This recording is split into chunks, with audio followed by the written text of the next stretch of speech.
Halo Tusmi People, bertemu kembali dengan saya Ulfa. Di video kali ini saya akan membahas mengenai buku yang saya baca dari iPusnas atau aplikasi perpustakaan digital nasional.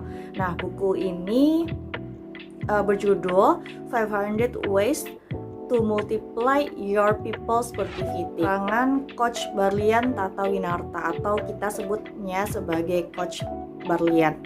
Coach Barlian ini adalah seorang praktisi di bidang people development yang sudah memiliki jam terbang lebih dari 10.000 jam, dan beliau juga memiliki Star Coach atau lembaga coaching yang ada di Cirebon. Baik, jadi buku ini berisi mengenai 500 cara untuk develop people atau meningkatkan productivity. 500 cara ini dibagi menjadi 5 bagian. Yang pertama adalah cara kita atau how to attract, select, kemudian onboard. Keempat itu adalah develop and training, dan yang kelima itu adalah elimination and exit.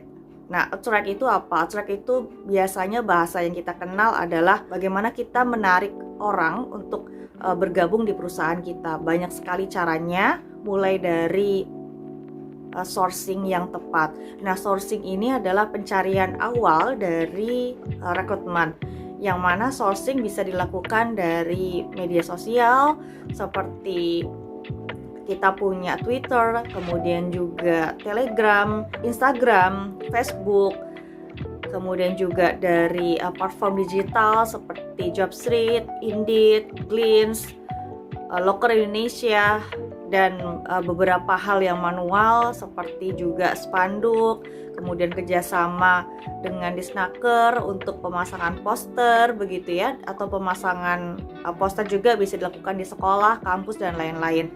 Jadi attract ini adalah cara kita berkreativitas untuk mengattract atau menarik minat orang sehingga orang ini ingin mengetahui perusahaan kita dan apply ke posisi yang kita tawarkan. Kemudian yang kedua adalah select atau selection atau bagian dari people cycle yang kedua. Jadi people cycle itu kan tadi ada 5 bagiannya dari mulai attract, dan kedua ini adalah select. Select ini proses kita itu untuk melakukan seleksi dari database atau dari CV yang sudah masuk dari proses attract tersebut. Seleksi ini bisa jadi kita akan mencocokkan kebutuhan, kualifikasi, kemudian juga terkait dengan job deskripsi yang ada di kandidat. Biasanya kita akan melihat dari usia, pendidikan, kemudian pengalaman kerja. Juga ada beberapa hal yang biasanya rekrutmen itu concern, yaitu di bagian pengalaman, berapa lama seseorang ini bertahan di dunia pekerjaan. Biasanya kalau dia hanya bertahan 1 tahun atau kurang dari 1 tahun, kemudian dia keluar lagi, itu akan secara historikal akan berulang, sehingga kita lebih cenderung untuk tidak memilih kandidat tersebut dan lebih memilih kandidat yang lebih long stay di satu perusahaan. Atau kalau misalnya kita bisa ngambil dari fresh graduate, tidak masalah, tetapi effort yang kita lakukan untuk mengajarkan dari fresh graduate ini cukup tinggi begitu.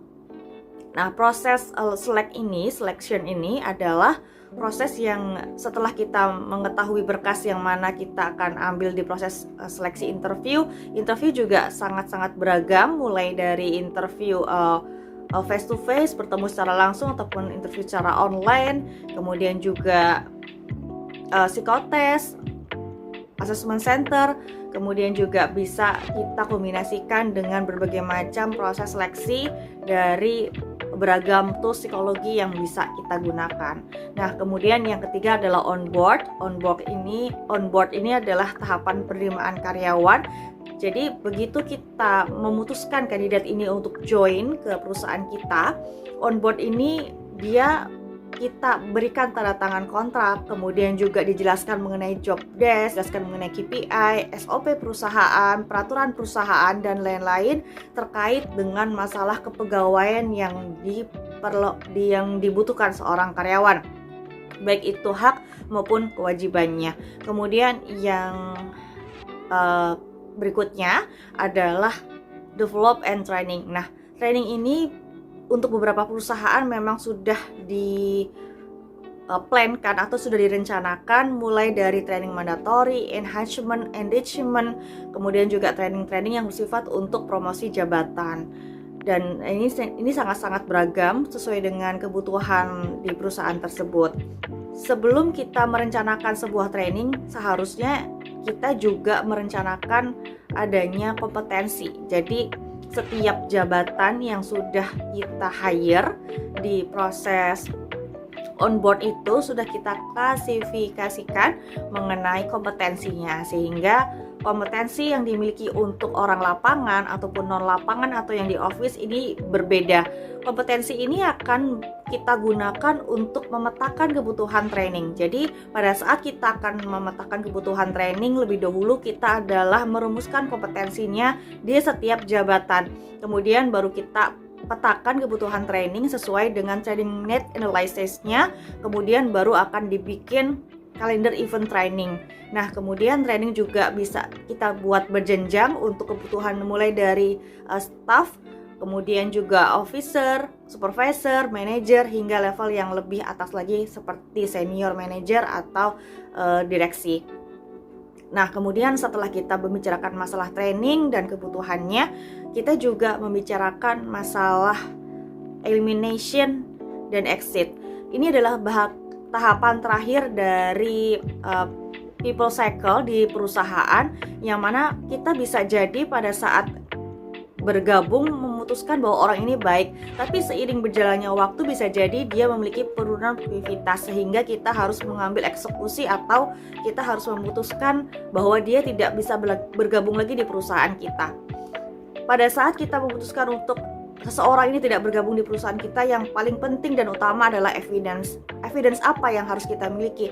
Bisa jadi adalah laporan dari kinerja karyawan, kemudian juga apakah dia memiliki surat peringatan, apakah itu tertulis dan tidak ada historicalnya, dan lain-lain. Sehingga pada saat kita memanggil karyawan, kita bisa membicarakannya secara empat mata, dan kita bisa secara fair menilai bahwa kita putus kontrak atau sudah kita tidak perpanjang lagi sesuai dengan ketentuan perusahaan, dan kita berikan juga kompensasi atau insentif, dan diatur juga secara ketentuan perundang-undangan seperti dilengkapi ketentuannya surat resign, kemudian juga exit clearance, kemudian juga hal-hal yang berkaitan dengan hak dan kewajiban karyawan sebelum karyawan meninggalkan kantor. Sehingga pada saat kita memutuskan orang untuk di termination, atau misalnya kita harus memproses karyawan untuk di exit proses, kita juga secara smooth dan tidak ada lagi konflik di antara perusahaan maupun karyawan. Nah, itu tadi bahasan yang saya sampaikan. Mungkin di waktu yang sangat singkat ini semoga bisa mencerahkan rekan-rekan untuk melihat dari cycle atau dari siklus ketenagakerjaan mulai dari awal hingga terakhir. Saya akan membahas lagi mengenai materi-materi yang lain. Terima kasih sudah menonton video ini. Salam